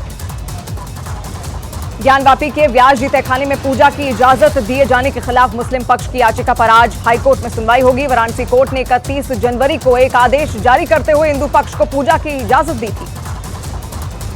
ज्ञानवापी के व्यासजी तहखाने में पूजा शुरू होने के बाद हर दिन बड़ी संख्या में पहुंच रहे हैं श्रद्धालु। सुबह से ज्ञानवापी में पूजा के लिए लग रही है श्रद्धालुओं की भीड़। आतंकी गोल्डी बराड़ के 3 गुर्गों की गिरफ्तारी से बड़ा पर्दाफाश। चंडीगढ़ में 19 जनवरी को वारदात करने के बाद बिहार के गोपालगंज में छिपे थे गोल्डी के गुर्गे। भड़काऊ बयान देने वाले मौलाना मुफ्ती सलमान अजहरी पर एक और केस हुआ दर्ज। कच्छ में भी मौलाना पर नफरत फैलाने के आरोप में केस दर्ज हुआ। कच्छ के समय खियाली में 31 जनवरी को दिया था भड़काऊ बयान। प्रधानमंत्री नरेंद्र मोदी ने ट्वीट कर ब्रिटेन के राजा चार्ल्स तृतीय के जल्दी से ठीक होने की कामना की। बकिंगम पैलेस ने अपने बयान में बताया कि किंग चार्ल्स तृतीय को कैंसर हुआ है। यूएई के सरकार के न्योते पर उनके मेहमान बनकर बीएपीएस स्वामी नारायण संस्था के गुरु महंत स्वामी महाराज अबू धाबी पहुंचे। यूएई में बने बीएपीएस हिंदू मंदिर का उद्घाटन होना है। गुजरात के टंकारा में महर्षि दयानंद सरस्वती जी के जन्मस्थान की ओर बढ़ रही ज्ञान ज्योति मशाल यात्रा 12 फरवरी को है। दयानंद सरस्वती की 200वीं जयंती। श्रीलंकाई नौसेना ने 12 भारतीय मछुआरों को रिहा कर दिया। तमिलनाडु के तटीय इलाके से मछली पकड़ने गए मछुआरे श्रीलंका की सीमा में पहुंच गए थे। पंजाब के मुख्यमंत्री भगवंत मान ने रजिस्ट्री पर बड़ा फैसला लिया। पंजाब में हर तरह की रजिस्ट्रियों पर एनओसी की शर्त खत्म हो रही है। उत्तर प्रदेश के मुख्यमंत्री योगी आदित्यनाथ से मिलने पहुंचा नेपाल संसद के 11 सदस्यों का डेलीगेशन। सीएम ने शिष्टाचार भेंट की जानकारी ट्वीट कर दी। महाराष्ट्र के पुणे में एक इमारत की 11वीं मंजिल पर लगी भीषण आग। दमकल विभाग की 5 गाड़ियां आग बुझाने के लिए तुरंत रवाना हुई। इमारत में कई लोगों के फंसे होने की आशंका। मुंबई के ग्रांट रोड इलाके के कमाठीपुरा की एक इमारत में लगी भीषण आग। आग इमारत की दूसरी मंजिल पर लगी है। मौके पर दमकल विभाग की 4 गाड़ियां आग को बुझाने में जुटी हैं। महाराष्ट्र के अहमदनगर में कॉम्प्लेक्स में लगी आग। कॉम्प्लेक्स में मौजूद अस्पताल और ऑफिसों को बाहरी नुकसान पहुंचा। हादसे में किसी के हताहत होने की कोई खबर नहीं। शिमला में जमीन खिसकने की वजह से 2 मजदूरों की मौत हो गई। मरने वाले दोनों मजदूर बिहार के रहने वाले थे। हरियाणा के करनाल की टेक्सटाइल फैक्ट्री में लगी भीषण आग में करोड़ों रुपए का सामान धू-धू कर जला। हरियाणा के मुख्यमंत्री मनोहर लाल खट्टर ने किसानों के लिए बड़ा ऐलान किया। ओलावृष्टि से खराब हुई फसल के नुकसान के आकलन का दिया आदेश, दिया जाएगा मुआवजा। दिल्ली में यमुना नदी के पानी में गुणवत्ता मामले में जल संसाधन मंत्रालय की स्थायी समिति ने अपनी रिपोर्ट सौंपी। रिपोर्ट में सीसा, तांबा, जिंक, निकल जैसे खतरनाक केमिकल यमुना के पानी में मौजूद बताए गए, जो हेल्थ के लिए हानिकारक हैं। जम्मू कश्मीर के पुंछ में भारी बर्फबारी से जनजीवन हुआ प्रभावित। लगातार हो रही बर्फबारी को देखते हुए प्रशासन पूरी तरह मुस्तैद। जम्मू कश्मीर के राजौरी में भारी बर्फबारी से मुगल रोड हुआ बंद। प्रशासन की तरफ से मशीनों के जरिए सड़कों से हटाई जा रही है बर्फ। जम्मू कश्मीर के सोनमर्ग में हर तरफ बर्फ ही बर्फ। भारी बर्फबारी की वजह से पहाड़ों से लेकर सड़कों तक बर्फ से ढकी सड़कों से बर्फ हटाने का काम तेज। जम्मू कश्मीर के बारामूला में भारी बर्फबारी से तनमर्ग में जमी 5 फीट तक बर्फ। तापमान में भारी गिरावट आने से बढ़ी लोगों की मुश्किलें। हिमाचल प्रदेश के लाहौल में भारी बर्फबारी ने बढ़ाई लोगों की मुश्किलें। सड़कें बर्फ से ढकी, बिजली आपूर्ति भी हुई प्रभावित। हिमाचल प्रदेश के शिमला में लगातार हो रही बर्फबारी से तापमान में भारी गिरावट। स्थानीय लोगों की मुश्किलें बढ़ी, कहीं जम गया है पानी। हिमाचल प्रदेश के मनाली में बर्फबारी का सिलसिला जारी। लगातार हो रही बर्फबारी से सड़कों पर जमी बर्फ। बीआरओ के कर्मचारी लगातार बर्फ हटाने का कर रहे हैं काम। उत्तराखंड के रुद्रप्रयाग में भीषण बर्फबारी। केदारनाथ में लगातार हो रही बर्फबारी से ढके पहाड़ और सड़कें। कैलिफोर्निया में तूफान ने मचाई भारी तबाही। उत्तरी इलाकों में पेड़ गिरे, भीषण बारिश से आई बाढ़। सैकड़ों लोगों के घर तबाह, बिजली गायब।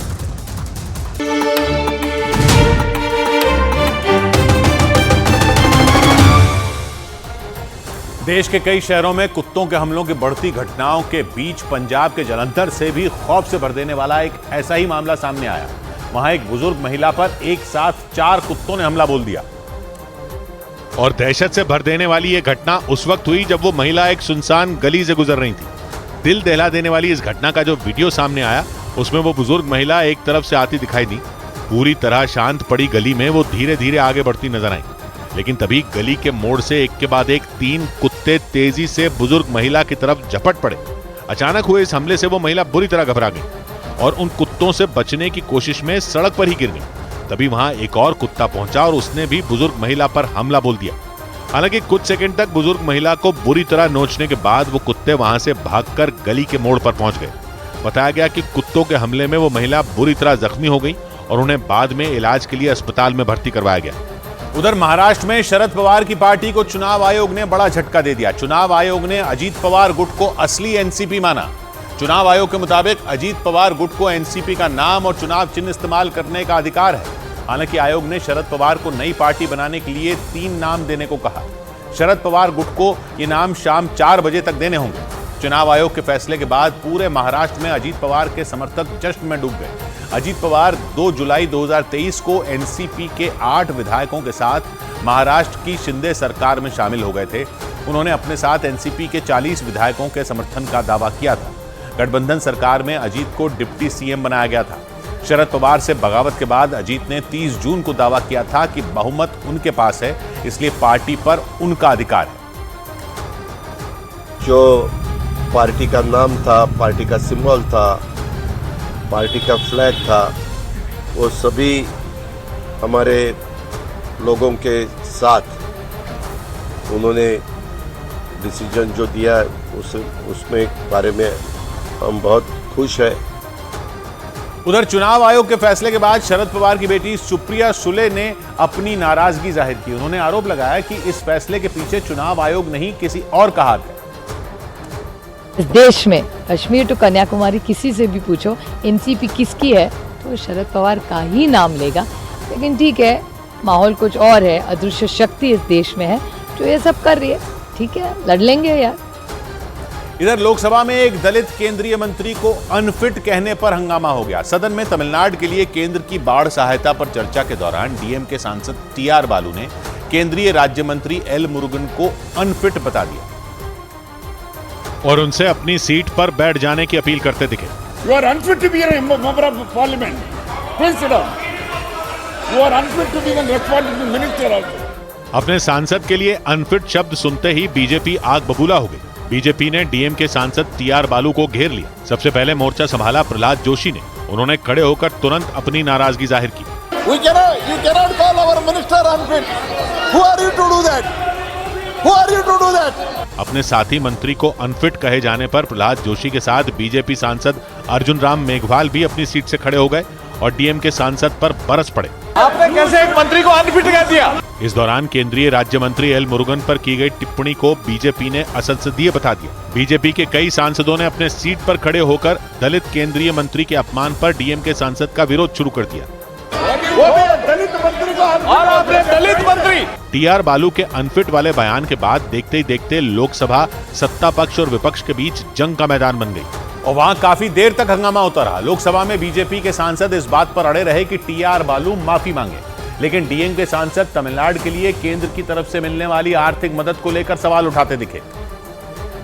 लेकिन बीजेपी के सांसदों ने दो टूक कह दिया कि दलित मंत्री पर दिए गए बयान पर टीआर बालू को माफी मांगनी ही होगी। आपको माफी मांगनी पड़ेगी बालू साहब आपको, और माफी मांगिए आप। संसद में हुए हंगामे के बाद डीएमके सांसद टीआर बालू से जब मीडिया ने सवाल किया तो उन्होंने दो टूक कह दिया कि सदन में उन्होंने कुछ भी असंसदीय नहीं कहा। It is not unparliament. वहीं तमिलनाडु से बीजेपी सांसद और केंद्रीय मंत्री एल मुरुगन ने डीएमके को दलित विरोधी बता दिया। DMK don't have faith on social justice.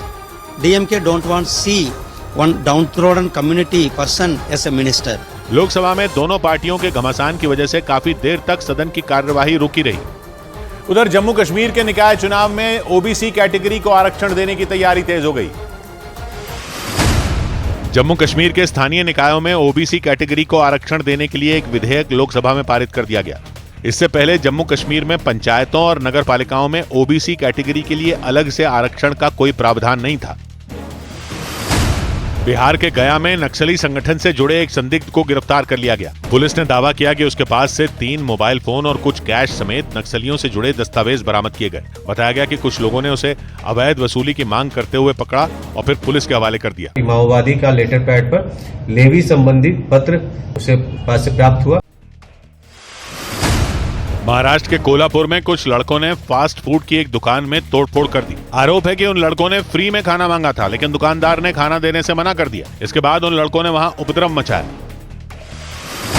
Maharashtra के अहमदनगर में एक शॉपिंग कॉम्प्लेक्स की कई दुकानों में आग लग गई। गनीमत ये रही कि आग लगते ही उस इमारत में मौजूद सभी लोगों को बाहर निकाल लिया गया। इसके बाद दमकल विभाग की कई गाड़ियों ने आग पर काबू पा लिया। इधर दिल्ली में एमसीडी के बजट सत्र के दूसरे दिन भी बीजेपी पार्षदों ने हंगामा कर दिया। बीजेपी के पार्षदों ने आम आदमी पार्टी की तरफ से एमसीडी के बजट में संशोधन के प्रस्तावों का जमकर विरोध किया और सदन के अंदर जमकर नारेबाजी की।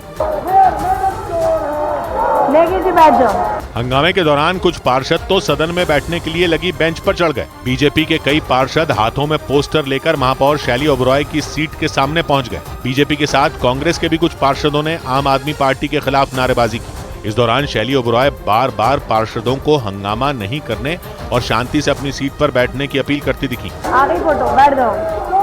लेकिन हंगामा कर रहे पार्षदों पर उनकी अपील का असर नहीं हुआ। वो ताली बजाकर सदन के अंदर नारेबाजी करते रहे। नतीजा ये हुआ कि नगर निगम की बैठक को स्थगित कर दिया गया। बहुत ही खेद है कि आज का सदन आप लोगों की वजह से नहीं चल पाया। दिल्ली नगर निगम के बजट को आम आदमी पार्टी अलग अलग मदों में बांटने की तैयारी में है। एमसीडी की बैठक में इसके लिए एक संशोधन प्रस्ताव लाया गया। बीजेपी और कांग्रेस इसी का विरोध कर रही है। उधर राजस्थान के करौली से चौंका देने वाला एक मामला सामने आया। वहां पेट्रोल उधार नहीं देने पर कुछ लोग भड़क गए और पेट्रोल पंप के एक कर्मचारी की पिटाई कर दी और यहां तक कि उस कर्मचारी पर ईंट से हमला कर दिया, क्योंकि उन लोगों की एक मोटरसाइकिल में पेट्रोल डलवाने के दौरान उससे बहस हो गई। वहां उनमें एक आदमी ने उस कर्मचारी का मफलर पकड़कर उसे अपनी तरफ खींचा। इस बीच उनके बीच धक्का मुक्की शुरू हो गई।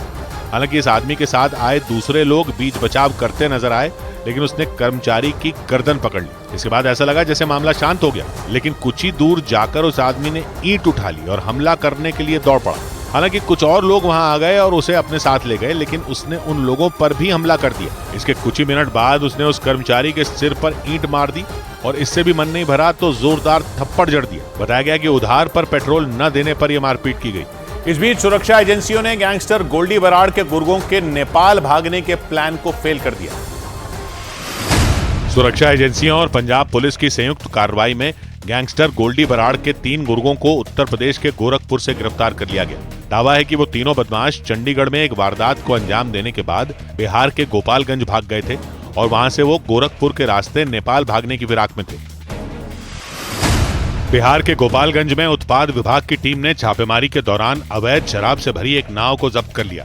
दावा किया गया कि छापेमारी में करीब 650 लीटर शराब बरामद की गई। हालांकि तस्कर नदी में छलांग लगाकर भागने में कामयाब रहे। बिहार में 2016 से ही शराबबंदी लागू है। तस्कर की पहचान की जा रही है, आगे की कार्रवाई की जा रही है। भारत ने अफ्रीकी देश जाम्बिया को मानवीय सहायता के तौर पर दवाइयों और जरूरी चीजों की बड़ी खेप भिजवाई। जाम्बिया में हैजा फैला हुआ है और इससे 600 से ज्यादा लोग अपनी जान गंवा चुके हैं। उधर हिमाचल प्रदेश के किन्नौर में एक हादसे में गायब हुए एक आदमी को ढूंढने के लिए 1 करोड़ का इनाम घोषित कर दिया गया। वहां एक रोज पहले पहाड़ खिसकने की वजह से एक कार सतलुज नदी में गिर गई थी और उसमें सवार वो आदमी लापता हो गया और उस आदमी को ढूंढने के लिए एनडीआरएफ की टीम सतलुज नदी में गश्त लगाती नजर आई। इसके साथ ही वहां गोताखोरों की टीम को भी तैनात कर दिया गया, जबकि वहां निगरानी के लिए नदी के किनारे पुलिस के साथ सेना के जवान भी मुस्तैद दिखे।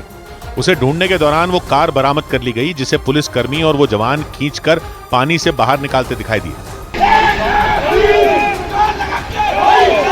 लेकिन लापता आदमी का कुछ पता नहीं चल पाया। जिला प्रशासन के मुताबिक उस आदमी के परिवार ने ढूंढने वाले को 1 करोड़ रुपए का इनाम देने का ऐलान किया। सर्च एंड रेस्क्यू के एरिया को बढ़ा दिया गया है। उस एरिया को ओवरऑल हमने 5 सेक्टर्स में विभाजित किया है। बताया गया कि हादसे के वक्त उस कार में उस आदमी के साथ 2 और लोग मौजूद थे, लेकिन उनमें एक की मौत हो गई जबकि दूसरे की हालत गंभीर बताई गई। और वो तीनों लोग काजा से शिमला जा रहे थे, लेकिन नेशनल हाईवे 305 पर पांगीनाला इलाके में दर्दनाक हादसा हो गया। अचानक पहाड़ खिसकने से की वजह से वहां पत्थरों और मिट्टी का ढेर इकट्ठा हो गया और पहाड़ की ऊंचाई से गिरा भारी भरकम मलबा उस कार को अपने साथ बहा ले गया। इसके बाद वो कार सड़क से सीधे नीचे जा गिरी और वहां सतलुज नदी में समा गई और कार में सवार वो तीनों लोग बुरी तरह फंस गए थे। यह हादसा कितना भयानक था, ये वहां से सामने आए एक वीडियो ने बयां कर दिया। हादसे के बाद भी पहाड़ खिसकने का सिलसिला जारी रहा। वीडियो में पहाड़ से मिट्टी गिरती नजर आई। इसके साथ ही पत्थर भी तेजी से गिरते दिखाई दिए। ऐसा लगा मानो पहाड़ से नीचे की तरफ पत्थर बरसाए जा रहे हैं। इस दौरान सड़क पर मलबे का ढेर इकट्ठा हो गया था। हालांकि जानकारी मिलते ही वहां रेस्क्यू ऑपरेशन शुरू कर दिया गया था, लेकिन उनमें एक की जान चली गई और दूसरे को गंभीर हालत में नदी से बाहर निकाला गया, जबकि उस लापता आदमी की तलाश जारी है। उधर आरजेडी के एमएलसी रामबली चंद्रवंशी को पार्टी विरोधी गतिविधियों का आरोप महंगा पड़ गया। आरजेडी के एमएलसी रामबली चंद्रवंशी की विधान परिषद की सदस्यता रद्द कर दी गई। आरजेडी ने पार्टी विरोधी गतिविधियों को लेकर विधान परिषद के सभापति से उनकी शिकायत की थी। महाराष्ट्र के पुणे में एक इमारत के 11वें फ्लोर पर आग लगने से हड़कंप मच गया। इसकी जानकारी मिलते ही वहां दमकल की 5 गाड़ियां पहुंच गईं और कड़ी मेहनत के बाद आग को बुझा लिया गया। भारतीय शेयर बाजार अपनी शुरुआती बढ़त को बरकरार रखने में कामयाब रहा। कारोबारी सत्र के आखिर में सेंसेक्स और निफ्टी चढ़कर बंद हुए। इस दौरान सबसे ज्यादा तेजी auto, energy, oil and gas, IT, metal और फार्मा सेक्टर के शेयरों में देखने को मिली। इसकी वजह से बॉम्बे स्टॉक एक्सचेंज का सेंसेक्स 454 अंक चढ़कर 72,186 पर बंद हुआ, तो निफ्टी 157 अंकों की तेजी के साथ 21,929 के स्तर पर पहुंच गया। इधर उत्तर प्रदेश के वाराणसी में पुलिस की वर्दी में चोरी और जालसाजी को अंजाम देने का हैरान कर देने वाला मामला सामने आया। रेलवे पुलिस ने वर्दी पहनकर वारदात को अंजाम देने वाले आरोपी को जाल बिछाकर दबोच लिया और पूछताछ में जब उसकी कहानी सामने आई तो रेलवे पुलिस के अफसरों के भी होश उड़ गए, क्योंकि मास्क से अपने चेहरे को छिपाकर हिरासत में खड़े इस शातिर शख्स ने 1-2 नहीं बल्कि चोरी और जालसाजी की कई वारदात को अंजाम दिया, और वो भी उत्तर प्रदेश पुलिस की वर्दी पहनकर। उससे सख्ती से पूछताछ करने पर हैरान करने वाली कहानी सामने आई। ये कौन है जो बैग उठा करके लेकर के जा रहा है? कौन है? ये कौन है? रेलवे पुलिस ने पकड़े गए आरोपी के पास से उत्तर प्रदेश पुलिस की एक वर्दी बरामद की, जिस पर राजवीर यादव नाम का बैज लगा हुआ था। बैज पर ही उत्तर प्रदेश पुलिस के सिपाहियों को दिया जाने वाला बैच नंबर भी लिखा था। पकड़े गए आरोपी के पास से पुलिस को एक आई कार्ड भी मिला, लेकिन रेलवे पुलिस के अफसरों ने बताया कि बैज पर मिला बैच नंबर और आई कार्ड पूरी तरह फर्जी है। यानी बीते कई महीनों से पुलिस की आंखों में धूल झोंककर ये आरोपी वारदात को अंजाम दे रहा था। पूछताछ में पता चला कि आरोपी वर्दी पहनकर सबसे पहले एक चाय की दुकान पर पहुंचा। वहां पर चाय वाले ने उससे चाय के पैसे नहीं लिए थे। इसके बाद उसने फल की दुकान से फल खरीदे, वहां भी उससे पैसे नहीं लिए गए। इसके बाद इसके दिमाग में वर्दी पहनकर चोरी और जालसाजी को अंजाम देने का आइडिया आया, ताकि किसी को उस पर रत्ती भर शक न हो। पुलिस के मुताबिक पकड़े गए आरोपी ने वर्दी का रौब जमाने के बाद रेलवे स्टेशन को निशाना बनाया। वो वहां वर्दी में चोरी की घटनाओं को अंजाम देने लगा। वर्दी पहन करके पुलिस की छवि खराब करके ये जो है चोरी की घटना करता था। स्टेशन पर चोरी की बढ़ती वारदात के बाद रेलवे पुलिस ने सीसीटीवी वीडियो खंगाले, तब इस वर्दी वाले चोर की सच्चाई सामने आई। पकड़े जाने के बाद पूछताछ में आरोपी ने बताया कि वो दिल्ली के नजदीक उत्तर प्रदेश के गाजियाबाद का रहने वाला है और बीते कई महीनों से वाराणसी में किराए का कमरा लेकर रह रहा था। यानी वर्दी पहनकर चोरी और जालसाजी के लिए अपने घर से 800 किलोमीटर दूर उसने ठिकाना बनाया था। पुलिस के मुताबिक चोरी के आरोप में पहले भी ये जेल जा चुका था। इस बीच पश्चिम बंगाल में ईडी ने मनरेगा योजना में घोटाले के आरोपों पर एक्शन लिया। पश्चिम बंगाल में उत्तर 24 परगना समेत 4 जिलों में मनरेगा योजना में धांधली को लेकर ईडी ने छापेमारी की। आरोप है कि फर्जी जॉब कार्ड बनाकर करोड़ों रुपए की हेराफेरी की गई। खबर है कि इस मामले में कई बड़े अधिकारी भी शामिल हैं। मुंबई के ग्रांट रोड इलाके में एक मकान में लगी भीषण आग भड़क उठी। इसके बाद तो वहां कई फीट ऊंची लपटें उठती नजर आईं। आग इतनी भयानक थी कि उसे बुझाने के लिए दमकल की 4 गाड़ियों की मदद ली गई। ब्रिटेन के किंग चार्ल्स III को कैंसर हो गया। ब्रिटिश राजघराने की तरफ से एक बयान जारी कर इसकी जानकारी दी गई। हालांकि ये नहीं बताया गया कि उन्हें किस तरह का कैंसर हुआ है। बाद में प्रधानमंत्री नरेंद्र मोदी ने सोशल मीडिया पर एक पोस्ट कर उनके जल्द ठीक होने की कामना की। उधर ऑस्ट्रेलिया से सामने आए एक वीडियो की चर्चा पूरी दुनिया में होने लगी। उस वीडियो में एक 12 साल की लड़की अपने पालतू जानवर को बचाने के लिए सांप से भिड़ गई। वो सांप को पकड़कर हवा में घुमाती नजर आई, लेकिन इसके बावजूद वो सांप उस पालतू जानवर को छोड़ने के लिए तैयार नहीं था। वो लड़की काफी देर तक उस सांप को पकड़कर गोल गोल घूमती रही, लेकिन उस सांप के मुंह से उसे नहीं छुड़वा पाई। इसके बाद एक आदमी वहां आया और उसने उस लड़की के हाथ से उस सांप को ले लिया। फिर उसने अपने पैर से उस जानवर को छुड़वाया और उस सांप को दूर झाड़ियों में फेंक दिया और पलक झपकते ही वो सांप वहां से गायब हो गया। बताया गया कि वो सांप उस पालतू जानवर को अपने मुंह से दबाकर वहां झाड़ियों में छिप गया था। इसके बाद वो लड़की काफी देर तक उसे झाड़ियों में ढूंढती रही और उसने उसे देखते ही पकड़ लिया और हवा में घुमा दिया ताकि वो जानवर उसके मुंह से छूट जाए। इस दौरान उसके 2 पालतू कुत्ते भी वहां मौजूद थे जो उस सांप को देखकर वहां से भाग गए। उधर मध्य प्रदेश के सतना से आई एक खबर ने लोगों को हैरत में डाल दिया। वहां शहीद पद्मधर सिंह कॉलेज में शराब पीने से मना करने पर जमकर मारपीट हुई। आरोप लगा कि कुछ लड़कों ने कॉलेज कैंपस में शराब पी और इसका विरोध करने पर वो लड़के एक आदमी पर टूट पड़े। उन लड़कों ने उसे जमीन पर गिराया और एक के बाद एक लात और घूंसे बरसाते नजर आए। इस बीच उसने खुद को बचाने के लिए जमीन से उठने की कोशिश की, लेकिन उनमें एक लड़के ने उसके सीने पर लात मार दी। पिटाई के दौरान वो लड़के गाली गलौज भी करते रहे। आरोप लगा कि वहां मारपीट करने वाले लड़के शहीद पद्मधर सिंह कॉलेज के छात्र थे और पिटने वाला आदमी कॉलेज में कैंटीन चलाने वाले कॉन्ट्रैक्टर का भाई बताया गया। आरोप है कि उन लड़कों ने कॉलेज कैंपस में ही शराब पी, लेकिन कैंटीन वाले के भाई ने इसका विरोध किया तो वो भड़क गए और बदला लेने के लिए झुंड में आकर उसकी पिटाई कर दी। इस बीच केंद्रीय जल संसाधन मंत्रालय की स्थायी समिति ने यमुना के पानी की क्वालिटी पर अपनी रिपोर्ट सौंप दी। केंद्रीय जल संसाधन मंत्रालय की एक रिपोर्ट में यमुना नदी के पानी की गुणवत्ता को बेहद खराब बताया गया। इस रिपोर्ट के मुताबिक यमुना नदी के पानी में खतरनाक केमिकल मौजूद है। इसके साथ ही उसमें शीशा, तांबा, जिंक और निकल जैसे धातु भी पाए गए। ऑस्ट्रेलिया 1000 वनडे इंटरनेशनल मैच खेलने वाला दुनिया का दूसरा देश बन गया। उसने अपने 1000वें वनडे मैच में वेस्टइंडीज को 8 विकेट से हरा दिया। भारत के बाद ऑस्ट्रेलिया 1000 वनडे इंटरनेशनल खेलने वाली दूसरी टीम है। न्यूजीलैंड के क्रिकेटर केन विलियमसन ने साउथ अफ्रीका के खिलाफ खेले गए पहले टेस्ट मैच की दूसरी पारी में भी शतक जड़ दिया। इस तरह उन्होंने एक टेस्ट मैच की दोनों पारियों में शतक बनाकर कई रिकॉर्ड अपने नाम कर लिए। यही नहीं, उन्होंने अपने टेस्ट करियर में 31 सेंचुरी बनाकर विराट कोहली, डॉन ब्रैडमैन और जो रूट को इस मामले में पीछे छोड़ दिया। इधर राजस्थान के डूंगरपुर में उस वक्त हड़कंप मच गया जब कर्ज से परेशान एक कारोबारी ने होटल में पत्नी की हत्या कर दी। पत्नी को मारने के बाद उसने जान देने के लिए अपनी कलाई की नसें भी काट ली। गुजरात के रहने वाले उस कारोबारी का नाम अक्षय बताया गया और पुलिस के मुताबिक उसने शादी की सालगिरह के दिन पत्नी के साथ सुसाइड करने का प्लान बनाया था। राजस्थान के डूंगरपुर में कारोबारी अक्षय ने पत्नी के साथ एक होटल के कमरे में खुदकुशी की कोशिश की। पुलिस का दावा है कि पहले उसने पत्नी को फंदे से लटकाया और जब वो नहीं मरी तो उसने उसकी गला घोंटकर हत्या कर दी। इसके बाद उसने जान देने के लिए अपनी कलाई की नसें काट ली, लेकिन वो नहीं मरा। बाद में वो घायल हालत में खुद ही थाने पहुंच गए। ये इनके कोई कर्जा था और इसलिए दोनों सुसाइड करने के आए। पुलिस के मुताबिक 32 साल का अक्षय गुजरात में एक ट्रैवल एजेंसी चलाता है, लेकिन घाटे की वजह से वो परेशान था। इसी वजह से उसने अपनी पत्नी ज्योति के साथ मिलकर जान देने की कोशिश की। पुलिस को होटल के कमरे से गुजराती भाषा में लिखे 2 सुसाइड नोट भी मिले। इसीलिए मामले की तह तक जाने के लिए पुलिस कारोबारी से पूछताछ में जुट गई। अजब हैं लोग, थोड़ी सी परेशानी से डरते हैं। अजब हैं लोग, थोड़ी सी परेशानी से डरते हैं। कभी सूखे से डरते हैं, कभी पानी से डरते हैं। 100 बात की एक बात कही सरवत ने, न जाने कब से जन्नत के मजे बतला रहा हूं मैं, मगर कमकल बकरे हैं कि कुर्बानी से डरते हैं। मिलते हैं कल, घड़ी जब इशारा करेगी 9 बजे रात का, वक्त फिर होगा 100 बात की एक बात।